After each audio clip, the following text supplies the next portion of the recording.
अस्सलाम वालेकुम जी, मेरा नाम वसीम मलिक है। आज 6 अगस्त 2024 का दिन है।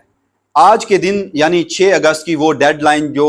12 जुलाई के सुप्रीम कोर्ट ऑफ पाकिस्तान के फैसले में इलेक्शन कमीशन को दी गई थी, वो डेडलाइन खत्म हो चुकी है, मगर इलेक्शन कमीशन ऑफ पाकिस्तान ने ताहाल फैसले पर अमल दरामद नहीं किया।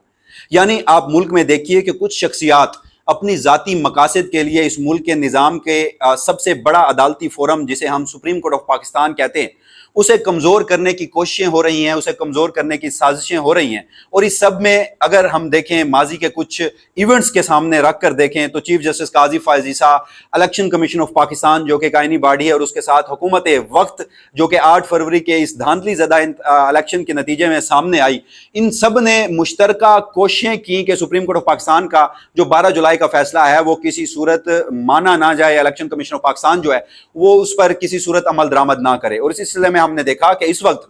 इस मुल्क की सबसे बड़ी अदालत के फैसले की खिलाफ वर्जी हो चुकी है, मगर किसी के कानों पर जूं तक नहीं रेंगी। एक वक्त यह होता था कि जब इस मुल्क के आला अदलिया यानी सुप्रीम कोर्ट ऑफ पाकिस्तान के फैसलों पर अभी वक्त रहता था, अभी उसकी डेडलाइन बाकी होती थी, अदालतें खुल जाया करती थी और कहा जाता था कि वो जी तौहीन अदालत हो जाएगी, सुप्रीम कोर्ट ऑफ पाकिस्तान का फैसला नहीं माना जाएगा, लिहाजा रात गए अदालतें खोलना पड़ी हैं। मगर आज सुप्रीम कोर्ट ऑफ पाकिस्तान के फैसले पर उसको नहीं माना गया, डेडलाइन खत्म हो गई, मगर किसी के कानों पर जूं तक नहीं रेंगी। बल्कि इस वक्त चीफ जस्टिस काजी फायज ईसा का जो फैन क्लब है, वो जो गिने चुने सहाफी अभी भी उनके उस गैर आईनी इकदाम और उनके अब तक के कंडक्ट के बावजूद भी उनके गुण गाते हैं, वो इस वक्त शादियाने बजा रहे हैं और कह रहे हैं कि देखिए जी वो सुप्रीम कोर्ट ऑफ पाकिस्तान का वो फैसला जिसमें चीफ जस्टिस काजी फायज ईसा की मंशा शामिल नहीं थी, इसलिए वो गैर आईनी था, उस पर अब आज के रोज हुकूमत वक्त ने एक कानून साजी के जरिए उस फैसले को खत्म कर दिया है। यानी वो रेफरेंस दिया जा रहा है जो आज के रोज पार्लियामान में पहले इलेक्शन एक्ट 2017 में तरामीम पास हुई और उसके बाद अब सेनेट में भी पास हो चुकी हैं, और कुछ देर के बाद अभी आप सुनेंगे कि जिस तरह उसमें बदनीयती का एक अंसर शामिल है, वजारत कानून जो है वो इसका गजट नोटिफिकेशन निकाल देगी, उससे कबल सदर मुमलिकत उसकी मंजूरी दे देंगे और फिर इलेक्शन कमीशन ऑफ पाकिस्तान कहेगा जी देखिए हम पार्लियामान के साथ खड़े हैं, पार्लियामान ने एक फैसला किया, पार्लियामान ने कानून साजी की, लिहाजा सुप्रीम कोर्ट ऑफ पाकिस्तान का जो फैसला है उस पर अमल दरामद नहीं हो सकता। तो इन तमाम तर मामलात में सुप्रीम कोर्ट ऑफ पाकिस्तान को जिस तरह कमजोर करने की कोशिश की गई ताकि वो 12 जुलाई का फैसला ना माना जाए, तो इस सब में भी इन सब शख्सियात को शिकस्त का सामना इस सूरत में करना पड़ेगा कि इनके तमाम तर इक़दामात के बावजूद भी जो ट्रंप कार्ड है वो अभी भी उन 8 अक्सरियती जजेस के हाथ में, बिलखसूस मुस्तकबिल के chief justice justice Mansoor Ali Shah के हाथ में है, क्योंकि अभी तक तफसीली फैसला नहीं आया। और जिस रोज ये तफसीली फैसला सामने आएगा जो कि अब मुस्तकबिल करीब में आने जा रहा है, तो आप देखिएगा कि इनकी अब तक की तमाम साजिशों को, कोशिशों को ठेस पहुंचेगी और वो रायगा जाएंगी। वो किस तरह, आज की इस वीडियो में तफसीलन बात करते हैं। सबसे पहले जैसे मैंने गुज़श्ता वीडियो में आपको बताया कि सुप्रीम कोर्ट ऑफ पाकिस्तान की जानिब से जो इलेक्शन कमीशन ऑफ पाकिस्तान को एक डेडलाइन दी गई थी, वो डेडलाइन जनाब अब खत्म हो चुकी है। और इसमें आप इलेक्शन कमीशन ऑफ पाकिस्तान की दीदा दलेरी देखिए कि सुप्रीम कोर्ट ऑफ पाकिस्तान के ऑर्डर में यह था कि इलेक्शन कमीशन ड्यू डेडलाइन से पहले जो कंप्लायंस रिपोर्ट है वो सुप्रीम कोर्ट ऑफ पाकिस्तान में जमा करवाएगी। इलेक्शन कमीशन ऑफ पाकिस्तान में इस आज की डेडलाइन में कोई ऐसा इकदाम नहीं किया, यानी कंप्लायंस रिपोर्ट, अमल दरामद report supreme court of Pakistan में जमा करवाना तो दूर की बात, वो इस कदर सुप्रीम कोर्ट ऑफ पाकिस्तान के फैसले ना मानकर दलेर बनकर फिर रहे हैं कि उन्होंने नॉन कंप्लायंस की रिपोर्ट भी अदालत उज़्मा में जमा नहीं करवाई। कहा जाता, बताया जाता, इलेक्शन कमीशन ये मौकफ रखता कि जी वो फलां फलां कानून साजी हो गई है या आपके फैसले पर जो अमल दरामद है वो हमने इस वजह से नहीं किया, कुछ वजूहात बताई जाती, सुप्रीम कोर्ट ऑफ पाकिस्तान की कोई इज्जत रखी जाती, सुप्रीम कोर्ट ऑफ पाकिस्तान के सामने कुछ उसका एहतराम रखा जाता, उसके फैसले पर अमल दरामद चाहे आप ना करते लेकिन कोई तोजीहात तो एटलीस्ट पेश कर देते। मगर यहां पर यह है कि दीदा दलेरी, इलेक्शन कमीशन ऑफ पाकिस्तान ने कोई इकदाम नहीं उठाया। और उस सब की बुनियादी वजह आप देखिए, उस सब की बुनियादी वजह माजी में जब इलेक्शन कमीशन ऑफ पाकिस्तान ने सुप्रीम कोर्ट ऑफ पाकिस्तान की उन अहकामात पर जिनमें 14 जुलाई 2023 को पंजाब में इंतखाबात की तारीख रखी गई थी, जब उस पर कंप्लायंस नहीं किया तो उस वक्त यही मौजूदा पीडीएम की हुकूमत थी, उस वक्त यही इलेक्शन कमीशन ऑफ पाकिस्तान था, उस वक्त यही पाकिस्तान की फौजी एस्टैब्लिशमेंट थी और सुप्रीम कोर्ट ऑफ पाकिस्तान के फैसलों पर नहीं अमल दरामद किया गया। और माशाअल्लाह से सुभान अल्लाह उस वक्त के जो हमारे चीफ जस्टिस थे, चीफ जस्टिस उमर ता बंदियाल, वो भी इस हद तक कंप्रोमाइज हो गए कि वो अपने चैम्बर में बैठकर उन लोगों से जो मुलाकातें करते रहे जिन्होंने इस फैसले की कंप्लायंस में मुआवन होना था, और फिर उनसे ब्रीफिंग्स लेते रहे और अल्टीमेटली उसका कोई फेट तक डिसाइड नहीं किया गया। जब वो फैसला नहीं माना गया तो फिर क्या किया गया, उस पर कोई तौहीन अदालत की कार्रवाई भी नहीं की गई। और उस वक्त जो सुप्रीम कोर्ट ऑफ पाकिस्तान में सबसे बड़ी सहूलतकारी की जा रही थी, वो बड़ी ही माजरत के साथ आज हम जस्टिस मंसूर अली शाह के बड़े गुण गा रहे हैं कि जनाब उन्होंने मखसूस नशिस्तों के फैसले के हवाले से चीफ जस्टिस काजी फायज ईसा की मंशा के खिलाफ जाकर और पाकिस्तान के जो डेमोक्रेटिक प्रिंसिपल्स हैं, जो कॉन्स्टिट्यूशनल मैंडेट है, उसके मुताबिक फैसला दिया। उस वक्त चाहे जस्टिस अतर मिनुल्लाह हो, चाहे जस्टिस मंसूर अली शाह हो, जस्टिस याया अफरीदी हो और चीफ जस्टिस काजी फायज ईसा चाहे उस बेंच में नहीं थे, मगर बैक एंड पे जो भी किरदार अदा किया जा रहा था, सिर्फ जस्टिस बंदयाल के साथ अपना स्कोर सेटल करने के लिए सुप्रीम कोर्ट ऑफ पाकिस्तान की जिस कदर बेतौकीरी की गई थी, यह मामला तब से शुरू होता है। और उस मामले में भी कहीं ना कहीं चीफ जस्टिस काजी फायज ईसा और उनके जो उस वक्त के हामी जजेस थे, नजरियाती सोच के हामी जजेस थे, जिनमें जस्टिस मंसूर अली शाह भी सैर फहरिस्त थे, वो भी इसमें शामिल थे। और फिर आज देखिए कि सुप्रीम कोर्ट ऑफ पाकिस्तान एक और फैसला देती है और उस फैसले पर अमल दरामद नहीं किया जाता। वीडियो के शुरू में मैंने आपको एक बात की थी और मैंने आपको बताया था कि कुछ शख्सियात जो हैं वो जाती मकासद हासिल करने के लिए सुप्रीम कोर्ट ऑफ पाकिस्तान के फैसले को नहीं मान रही। तो जो इतनी बड़ी स्टेटमेंट मैंने दे दी, ये किसी वजूहात की बुनियाद पर दी होगी। तो सबसे पहले मैं आपको क्लैरिटी से ये बताना चाहता हूं,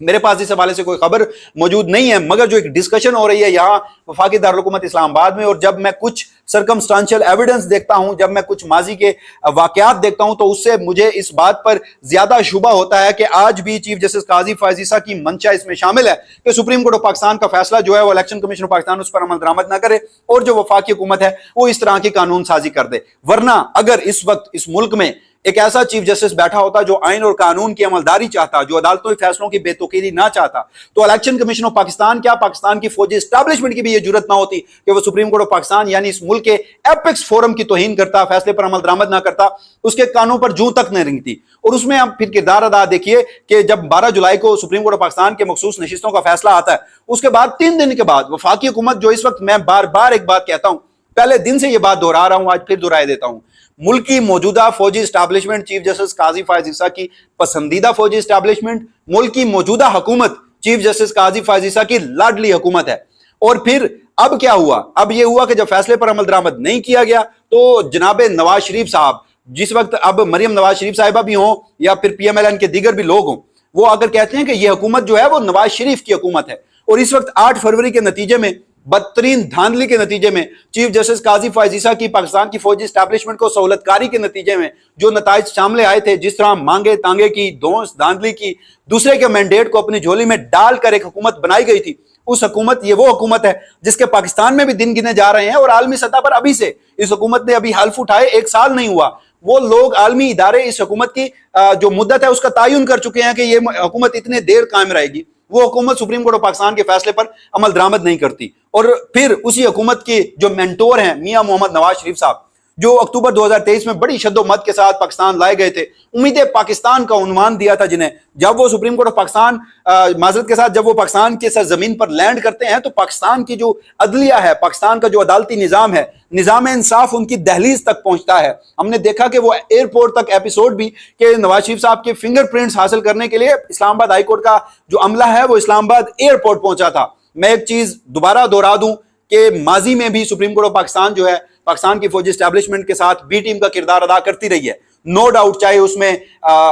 जस्टिस साकिब निसार से लेकर जस्टिस खोसा से लेकर जस्टिस गुलजार से लेकर चीफ जस्टिस उमर अता बंदयाल, इस हद तक तो नहीं जिस हद तक चीफ जस्टिस काजी फायज ईसा पहुंचे हैं, मगर ये जजेस भी कहीं ना कहीं कंप्रोमाइज जरूर थे। और जो मियां मोहम्मद नवाज शरीफ साहब को सजाएं दी गई थी वो मुतनाज़ा थी, लेकिन जिस तरह उनकी सजाएं मुतनाज़ा थी उससे बढ़कर उनकी जो बरियत है वो भी मुतनाज़ा थी। तो जब एक शख्स की दहलीज पर निज़ाम इंसाफ पहुंच रहा हो, फिर 12 जुलाई का एक फैसला आता है और उस फैसले में वफाकी हुकूमत इस कदर पैनिक और फ्रस्ट्रेशन की सूरत हाल होती है उसके सामने, चाहे वो वफाकी हुकूमत हो, पाकिस्तान की फौजी एस्टैब्लिशमेंट और इलेक्शन कमीशन हो, कि मियां मोहम्मद नवाज शरीफ जिनकी दहलीज तक निज़ाम इंसाफ पहुंचता था,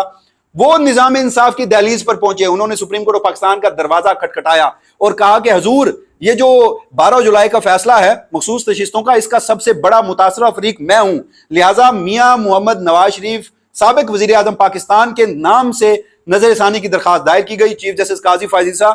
उन्होंने नवाज शरीफ से भी एक कदम आगे बढ़ते हुए कहा कि चाहे मखसूस नशिस्तों का तफसीली फैसला नहीं आया, चाहे जजेस छुट्टियों पर हैं, जो मर्जी सूरत हाल हो, इस नजरसानी को जल्द से जल्द मुकर्रर किया जाए। कमेटी के सामने रखा, कमेटी में जब सुबकी का सामना हुआ, चीफ जस्टिस काजी फायज ईसा को शिकस्त हुई, उसके बाद हमने देखा कि उन्होंने एक तफसीली नोट लिख दिया, जजेस को आयन कानून और हल्फ तक याद दिलवाते रहे। फिर 3 अगस्त को 2 अकलियती जजेस जस्टिस नईम अख्तर गवान और जस्टिस अमीनुद्दीन खान, उनका एक इख्तिलाफी नोट सामने आता है और पाकिस्तान की अदालती तारीख में पहली मर्तबा दो जजेस की इस कदर जुर्रत और हिम्मत हुई है कि वो दो जजेस, अकलियती जजेस बैठकर अक्सरियती जजेस का फैसला एक तो गैर आईनी करार दे रहे हैं, और जिस तरह की वहां पर लैंग्वेज इस्तेमाल की गई है पूरे फैसले में, और फिर सिर्फ गैर आईनी करार नहीं दे रहे बल्कि पाकिस्तान के कॉन्स्टिट्यूशनल इदारों को, आईनी इदारों को इस बात पर उकसा रहे हैं कि आप सुप्रीम कोर्ट ऑफ पाकिस्तान का फैसला ना माने, लेकिन अपने पूरे फैसले में कहीं पर भी अपने जो शॉर्ट ऑर्डर है उसकी तफसीली वजूहात नहीं बता पाए, ये चीज जस्टिफाई नहीं कर पाए जनाब के ये जो मखसूस नशिस्तें माले गनीमत की सूरत में इजाफी सतह पर हुक्मरान इत्तेहाद को कैसे मिलेंगी। सिर्फ क्या हुआ, अक्सरियती जजेस पर अपना गुस्सा निकाला जैसे उनका कोई जाती अनाद हो, जैसे कोई उनके जाती मकासिद हो, और फिर उससे क्या हुआ, पाकिस्तान का निजाम इंसाफ कमजोर हुआ। ये दूसरी अटेम्प्ट थी सुप्रीम कोर्ट ऑफ पाकिस्तान को कमजोर करने की, और फिर आज रही सही कसर वफाकी हुकूमत की जानिब से पूरी कर दी गई है। सबसे पहले बिल जो है वो कौमी असम्बली से पास करवाया गया इलेक्शन एक्ट 2017 की सेक्शन 66 और 104 में। फिर जो उसकी वजूहात है वो गुज़श्ता वीडियो में मैं सारी आपके सामने रख चुका हूं कि उनमें कौन कौन सी तरमीम करवाई गई। फिर सेनेट के इंतखाबात, जो सेनेट के हाउस है वहां पर भी ये बिल मंजूर करवा लिया गया। अब क्या होगा, अभी कुछ देर बाद आप देखिएगा, जिस कदर इसमें बदनीयती का अंसर शामिल है, जल्दबाजी का मुजाहरा किया जा रहा है, सदर मुमलिकत इसकी मंजूरी देंगे, वजारत कानून इसका गजट नोटिफिकेशन निकाल देगी और election commission of Pakistan supreme court के फैसले पर अमल दरामद करने की बजाय जो वफाकी हुकूमत की बनाई गई कानून साजी है उस पर अमल दरामद शुरू कर देगी। और इस सब में किरदार किसका है, इस सब में सबसे बड़ा जो सहूलतकार है वो कौन है? बड़ी माजरत के साथ मैं कैटेगोरिकली ये बात आज भी तस्लीम करता हूं, मानता हूं, समझता हूं और डंके की चोट पर बोलता हूं कि मुल्क के मौजूदा चीफ जस्टिस जनाब काजी फायज ईसा, जुडिशल पैकेज, उनकी एक्सटेंशन और इस सारे मामले में हुकूमत वक्त इस हद तक आगे चली गई और चीफ जस्टिस काजी फायज ईसा ने इस हद तक सहूलतकारी की कि आज सुप्रीम कोर्ट ऑफ पाकिस्तान का फैसला नहीं माना गया, क्योंकि हुकूमत के वुज़रा वो पब्लिक फोरम पर यह बात तस्लीम कर चुके हैं कि मौजूदा हुकूमत की जो सबसे बड़ी गारंटी है वो चीफ जस्टिस काजी फायज ईसा है। और चीफ जस्टिस काजी फायज ईसा अभी तक, चाहे वो एक्सटेंशन नहीं लेते, उनके जो हामी साहब हैं वो आके खबरें देते हैं कि चीफ जस्टिस काजी फायज ईसा एक्सटेंशन नहीं लेते। हजूर, अगर वो एक्सटेंशन नहीं लेना चाहते तो इस हद तक सहूलतकारी वफाकी हुकूमत की और फौजी एस्टैब्लिशमेंट की कि आपने एक सुप्रीम कोर्ट ऑफ पाकिस्तान के फैसले पर अमल दरामद ना किया और मुल्क के चीफ जस्टिस को कोई परवाह नहीं, वरना इस मुल्क में माजी में अदालतें खुली जाती रही हैं। और सबसे बड़ी बात, ये जिस वाक़े का मैं जिक्र कर रहा हूं, ये 9 अप्रैल की रात है जब पाकिस्तान में सुप्रीम कोर्ट ऑफ पाकिस्तान और इस्लामाबाद हाई कोर्ट खुली थी, और उसमें सुप्रीम कोर्ट ऑफ पाकिस्तान जो खुली थी उस वक्त उस सारे मामले में चीफ जस्टिस काजी फायज ईसा, चाहे वो चीफ जस्टिस नहीं थे तब सिर्फ जज थे, उनका जो किरदार था वो भी किसी से ढका छुपा नहीं है। तो ये तमाम तर सारा मामला है, इसमें जाती मकासद हैं, बदनीयती का अंसर है, गठजोड़ है, मिली भगत है, और उस सारे सिलसिले में पाकिस्तान का निजाम इंसाफ जो है वो कमजोर हो रहा है। और दो आईनी इदारे, पार्लिमान और सुप्रीम कोर्ट ऑफ पाकिस्तान, एक दूसरे के आमने सामने आकर खड़े हो गए हैं, और फिर खुदा ना खास्ता नतीजा बांग्लादेश जैसा भी निकल सकता है। हर मामले की एक हद होती है कि आप सुप्रीम कोर्ट ऑफ पाकिस्तान के फैसले ना माने, आप आईन और कानून को अपने जूतों पर, आपके कानों पर जूं तक ना रहेंगे, अपने जूतों पे आप उसको रोनते रहें। तो जनाब, अब ये सारे मामले तो होते रहे, मगर मैं आपको कैटेगोरिकली माजी की वीडियोस की तरह इसमें भी आपको ये तमाम तफसीलात देता जाता हूँ कि ये जितनी भी अभी तक कोशिशें हो रही हैं, चाहे वो चीफ जस्टिस काजी फायज ईसा की हो, 2 अक़लियती जजेस की हो, हुकूमत वक्त की हो, या इलेक्शन कमीशन ऑफ पाकिस्तान की हो,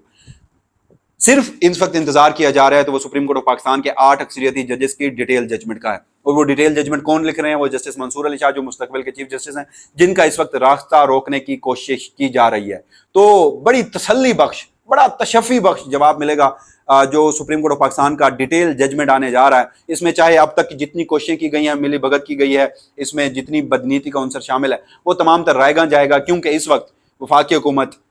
अगर फैसले को समझ नहीं पाई या फिर जानते बूझते समझते हुए इस तरह के इकदाम कर रही है कि सुप्रीम कोर्ट ऑफ पाकिस्तान का जो शॉर्ट जजमेंट है